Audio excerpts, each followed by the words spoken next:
বন্ধুরা, ছেলের চিকিৎসার জন্য হাসপাতালের সদর দরজায় একটি লোক ভিক্ষা চাইছিল। তখনই সেখানে একটি গাড়ি এসে দাঁড়ায়। গাড়ি থেকে নামলেন এক মহিলা ডাক্তার, যিনি ওই লোকটির ডিভোর্সি স্ত্রী। এরপর যা ঘটল তা মানবতাকে কাঁপিয়ে দিল। পুরো ঘটনাটি জানতে ভিডিওটি শেষ পর্যন্ত দেখুন। তবে তার আগে ভিডিওতে লাইক করুন আর চ্যানেলটিকে সাবস্ক্রাইব করুন।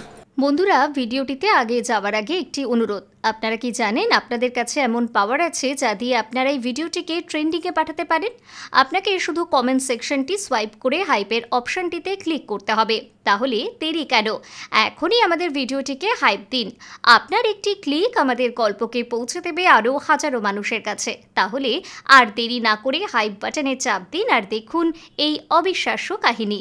এটি উত্তরাখণ্ডের ঋষিকেশের এক সত্যি ঘটনা। শহরের একটি বড় প্রাইভেট হাসপাতালের সদর দরজায় ভোরবেলা প্রচণ্ড ভিড় জমে গিয়েছিল। গেটে লম্বা লাইন। কেউ রোগীকে হাসপাতালের ভেতর নিয়ে যাচ্ছিল, আবার কেউ বা হাসপাতাল থেকে বাড়িতে। মানুষজন ফাইল, ওষুধ আর রিপোর্ট হাতে দৌড়াদৌড়ি করছিল। প্রত্যেকের মুখে উদ্বেগের ছাপ স্পষ্ট। এই ভিড়ের মধ্যে গেটের এক পাশে ছেঁড়া চাদরের ওপর বসেছিল অর্জুন। তার সামনে রাখা ছিল একটি পুরনো বাটি, তাতে কিছু খুচরো টাকা। পাশে শুয়েছিল তার ছেলে আর্য।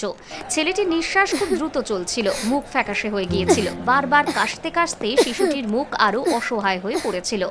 অর্জুনের চোখের অশ্রু থামছিল না। প্রতিটি পথচারীর কাছে সে হাত জোর করে বলছিল, আমার ছেলের চিকিৎসা করিয়ে দাও, ভগবান তোমার মঙ্গল করবেন। কেউ কেউ দয়ার চোখে তাকিয়ে চলে যাচ্ছিল, কেউ পকেট থেকে 1 টাকা 2 টাকা ফেলছিল, আবার কেউ তাচ্ছিল্য করে বলছিল, এখানে ভিক্ষে কেন চাইছো, কোনো কাজকর্ম করো না নাকি?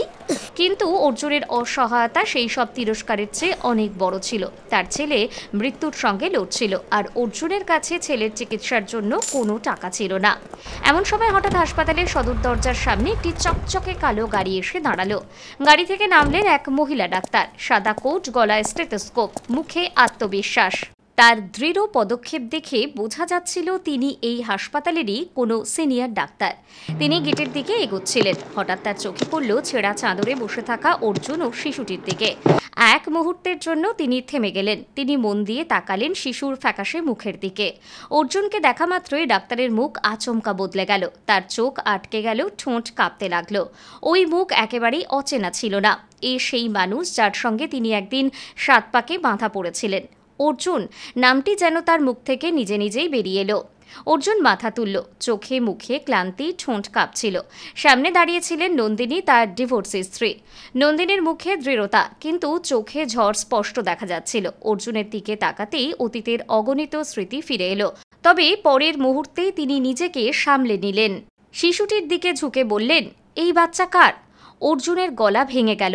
ও আমার ছেলে, দ্বিতীয় বিয়ের, কিন্তু ওর মা আর নেই। ডাক্তার ম্যাডাম, দয়া করে ওকে বাঁচিয়ে দিন, ওই আমার সব কিছু। নন্দিনীর হৃদস্পন্দন বেড়ে গেল। সামনে দাঁড়িয়ে থাকা মানুষটার কাছে তিনিও একদিন সব কিছু ছিলেন, আর আজ সেই মানুষটি নিজের ছেলের প্রাণ বাঁচানোর জন্য ভিক্ষা করছে। মনে ছিল অভিমান, পুরনো তর্ক বিতর্কের স্মৃতি, কিন্তু সব কিছুর ঊর্ধ্বে ছিল এক নিষ্পাপ শিশুর প্রাণ। নন্দিনীর সঙ্গে সঙ্গে নার্সকে ডেকে বললেন, এমার্জেন্সি স্ট্রেচার আনো। কিছুক্ষণের মধ্যে নার্স আর ওয়ার্ড বয় সেই শিশুটিকে স্ট্রেচারে শুয়ে ভেতরে নিয়ে গেল। অর্জুনও তাদের পিছু নিল, কিন্তু রিসেপশনে দাঁড়িয়ে থাকা এক ক্লার্ক হাত বাড়িয়ে তাকে আটকালো। আগে অ্যাডভান্স জমা করতে হবে, না হলে চিকিৎসা শুরু হবে না। অর্জুনের চোখ আবার জলে ভরে গেল। কাঁপা গলায় বলল, ভাই, আমার কাছে কিছু নেই, যা ছিল সব ওষুধে শেষ হয়ে গেছে, দয়া করে আমার ছেলেকে বাঁচিয়ে দাও। সব কথা নন্দিনী শুনছিলেন। তিনি কঠোর গলায় ক্লার্কের দিকে তাকিয়ে বললেন, এটা আমার কেস, টাকার চিন্তা পরে করবে, আগে চিকিৎসা শুরু করো। এ কথা শুনে ক্লার্ক চুপচাপ সরে গেল। নন্দিনী নিজেই শিশুটির চিকিৎসা শুরু করলেন। অক্সিজেন লেভেল ভয়ঙ্করভাবে নেমে গিয়েছিল। বুকে সংক্রমণের সম্ভাবনা স্পষ্ট ধরা পড়ছিল। নন্দিনী দলকে নির্দেশ দিলেন, রক্ত পরীক্ষা করো এখনই, সিবিসি আর এক্স-রে, আর হ্যাঁ, আইসিইউতে শিফট করার প্রস্তুতি নাও। অর্জুন দূরে দাঁড়িয়ে সব দেখছিল। তার মুখে একদিকে স্বস্তি, অন্যদিকে লজ্জা। স্বস্তি এই কারণে যে তার ছেলে এখন নিরাপদে আছে, আর লজ্জা এই কারণে যাকে সে একদিন ছেড়ে গিয়েছিল, আজ সেই নারী তার সন্তানের জীবন বাঁচানোর জন্য লড়াই করছেন। ভেতরে এমার্জেন্সি ওয়ার্ডে মেশিনের বিপ বিপ আওয়াজ ভেসে আসছিল। নন্দিনী মাস্ক পরে শিশুটির পাশে দাঁড়ালেন। তার মনে তখন একটাই সংকল্প, এই নিষ্পাপ শিশুর নিঃশ্বাস যেন কোনোভাবেই না থামে। প্রায় 1 ঘন্টা ধরে পরীক্ষা আর চিকিৎসা চলতে থাকলো। বাইরে অর্জুন ভগবানের কাছে প্রার্থনা করছিল, কখনো হাত জোর করে, কখনো কেঁদে মাটিতে মাথা ঠুকছিল। তার মনে কেবল একটাই প্রশ্ন, আমার ছেলে কি বাঁচবে? 1 ঘন্টা পর নন্দিনী বাইরে এলেন, মুখে হালকা একটা হাসি। অর্জুন দৌড়ে তার কাছে গেল। আমার ছেলে কেমন আছে? নন্দিনী গভীর শ্বাস নিয়ে বললেন, এখন আপাতত বিপদ কেটে গেছে, কিন্তু পরের 24 ঘন্টা খুবই সংকটজনক। আমাদের অবিরত নজর রাখতে হবে। অর্জুনের চোখ থেকে অশ্রু গড়িয়ে পড়ল। সে মাটিতে ঝুঁকে নন্দিনীর পা ছোঁয়ার চেষ্টা করল, কিন্তু নন্দিনীর সঙ্গে সঙ্গে থামিয়ে দিলেন। এসব করো না অর্জুন, আমি এটা কোনো সম্পর্কের কারণে করছি না। আমি একজন ডাক্তার আর একজন মানুষও। একথা শুনে অর্জুনের গলার স্বর আটকে গেল। সে কাঁপা কণ্ঠে বলল, আজ তুমি প্রমাণ করলে মনুষ্যত্বই সবচেয়ে বড় সম্পর্ক। আর্য হৃদস্পন্দন কিছুটা স্থির হলো। নন্দিনী মনিটরের দিকে তাকিয়ে স্বস্তির নিঃশ্বাস ফেললেন এবং নার্সকে বললেন, প্রতি 5 মিনিটে শিশুটিকে পরীক্ষা করো।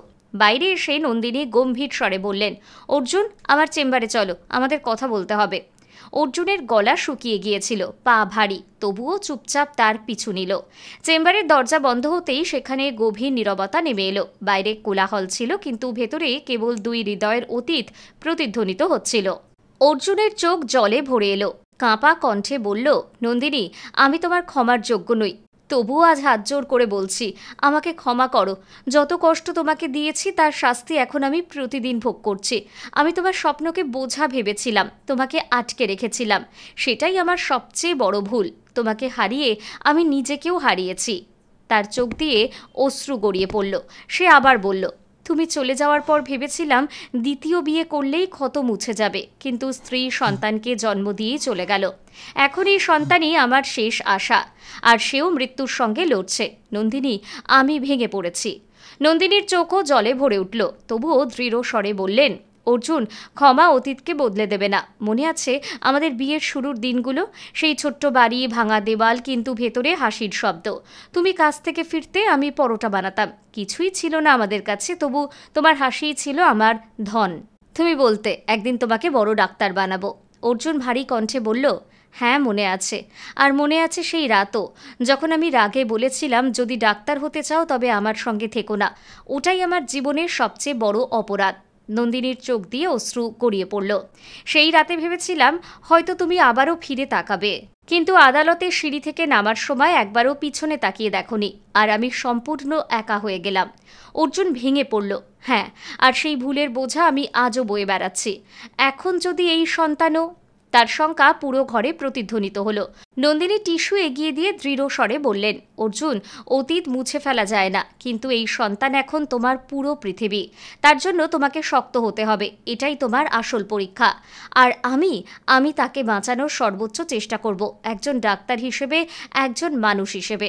ঘরে নীরবতা ছড়িয়ে পড়ল।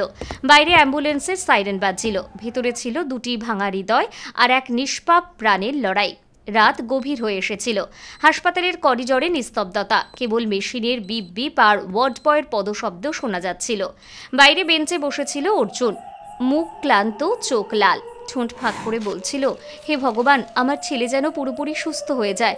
ওকে বাঁচিয়ে দাও, আমার শেষ সম্বলটা কেড়ে নিও না। হঠাৎ আইসিইউ থেকে মেশিনের তীব্র বিপ বিপ শব্দ শোনা গেল। নার্স ছুটে বেরিয়ে এলো। ম্যাডাম, বাচ্চার অবস্থা খারাপ হচ্ছে। অর্জুনের পায়ের তলা থেকে মাটি সরে গেল, তার হৃৎপিণ্ড থমকে গেল। নন্দিনী এক মুহূর্ত দেরি না করে আইসিইউতে ছুটে গেলেন, মুখ গম্ভীর, চোখে মায়ের মতো অস্থিরতা। ভেতরে শিশুর অক্সিজেন লেভেল দ্রুত নেমে যাচ্ছিল। নন্দিনী মাস্ক পরে বললেন, অক্সিজেন সিলিন্ডার পাল্টাও, ব্লাড রিপোর্ট আনো, ভেন্টিলেটর প্রস্তুত রাখো। চারদিকে ছুটোছুটি শুরু হলো। নন্দিনী শিশুর বুকে স্টেথোস্কোপ রাখলেন। তার ছোট্ট বুক ওঠানামা করতে দেখে চোখ জলে ভরে উঠল। অজান্তেই তার ক্ষুদ্র আঙুলগুলি তিনি শক্ত করে ধরলেন। মনে মনে বললেন, তুই নিষ্পাপ, তোর জীবন এখন আমার হাতে, তোকে আমি হারাতে পারবো না। বাইরে দরজার কাছে দাঁড়িয়ে অর্জুন কাঁপছিল। সে শুধু বিড়বিড় করে বলছিল, ভগবান, আমার একটাই ভরসা, এটাকেও কেড়ে নিও না। ভেতরে 3 ঘন্টা ধরে যুদ্ধ চলল। কখনো শিশু হৃদস্পন্দন এতটাই ধীর হতো যে সবার নিঃশ্বাস থেমে যেত, কিন্তু প্রতিবারই নন্দিনী পরিস্থিতি সামলে নিতেন। কপাল বেয়ে ঘাম ঝরছিল, চোখে ভীষণ ক্লান্তি, তবু তার পদক্ষেপ এক মুহূর্তও টলেনি। অবশেষে ভোর 4টের দিকে মনিটরে স্থির রেখা ফুটে উঠল। শিশুর শ্বাস প্রশ্বাস স্বাভাবিক হতে লাগল।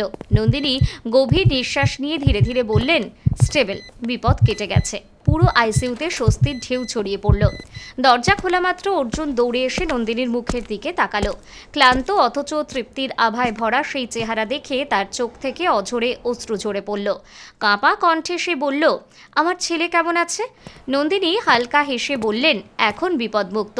পরের 24 ঘন্টা নজরে রাখতে হবে, তবে আর ভয় পাওয়ার দরকার নেই। শুনেই অর্জুনের চোখ থেকে স্বস্তির অশ্রু ঝরে পড়ল। সে সেখানেই মাটিতে বসে পড়ল আর হাত জোড় করে বলল, ধন্যবাদ ভগবান, আর তোমাকেও ধন্যবাদ নন্দিনী, তুমি আমার ছেলেকে নতুন জীবন দিলে। এই উপকার আমি জীবনে শোধ করতে পারবো না।